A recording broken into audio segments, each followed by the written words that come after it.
যে এই 14ই এপ্রিল পাকিস্তানের সেনাপ্রধান প্রথম উস্কেছিলেন। তিনি বলেছিলেন যে আমরা 10টা যুদ্ধ আরও কাশ্মীরকে নিয়ে করব, এবং যুদ্ধ পরিবেশ তৈরি হওয়ার পরে ভারতের এই প্রত্যাঘাতের আশঙ্কার পর যে দুজন ব্যক্তি, এই দুজনকে প্রত্যেকে চেনেন ভালো করে, দুজনেই কুখ্যাত।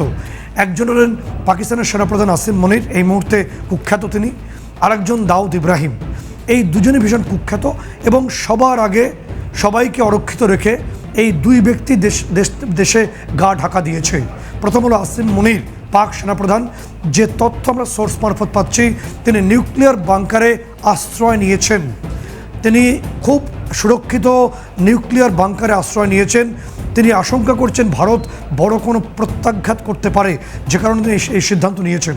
অন্যদিকে যে তথ্য আসছে যে দাউদ ইব্রাহিম যুদ্ধের পরিবেশ তৈরি হওয়ার পরেই, যে সোর্স মারফত এবং বিদেশি একাধিক গোয়েন্দা সংস্থা তা কনফার্ম করছে, আমরা সোর্স মারফত জানতে পারছি, দাউদ ইব্রাহিম আস্তোলা দ্বীপ বলে একটা দ্বীপ আছে, এটা পাকিস্তানের একেবারে সিলাইন ঘেঁষে, এবং মূলত পাকিস্তানের যে সাবমেরিন ঘাঁটি সেখানে তিনি আত্মগোপন করেছেন। স্যাটেলাইট পিকচারে ধরা পড়েছে। আমরা দুটো ছবিকেই স্ক্রিনে রাখার চেষ্টা করব, এবং তার পাশাপাশি যে গুরুত্বপূর্ণ তথ্য তুমি জানাচ্ছিলে যে পাকিস্তান কতটা ষড়যন্ত্রকারী দেশ, কোন পর্যায়ে নামতে পারে, তা আজকে পরিষ্কার হবে চাঞ্চল্যকর তথ্যের মাধ্যমে।